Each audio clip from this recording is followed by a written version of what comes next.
Moreover, other than walking, there are different examples of action and reaction which you can very well understand. For example, during swimming, the swimmer pushes the water in the backward direction, and hence that is an action. The reaction is on the swimmer by the water, which helps him to move forward.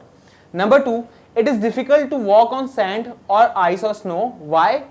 Because during normal walking, when I am walking in this room, the time impact is less. Basically what is happening, whatever action I am providing to ground, I am getting an equal and opposite reaction. But in case of sand and snow, when I walk, I depress the sand and snow sometimes, like the sand and snow gets depressed, so the reaction time reduces. The same thing like what we were doing in impulse, the time increases, and hence we are getting a very less amount of reaction force, so it is difficult to walk.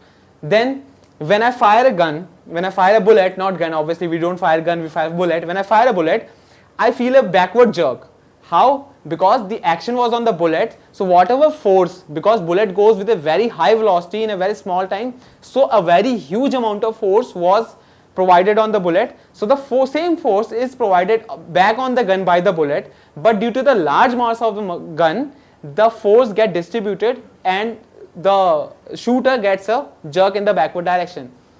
When sometimes you go for boating and fishing, when you come back from the boating and you step on the ground, you see that the boat goes in backward direction. When you step on the ground, what happens? You are doing the action on the boat in the backward direction, and hence you are getting a forward push, that forward force, you easily step out, but the boat gets back because of the same action and reaction force. These are few of the examples where you can relate Newton's third law.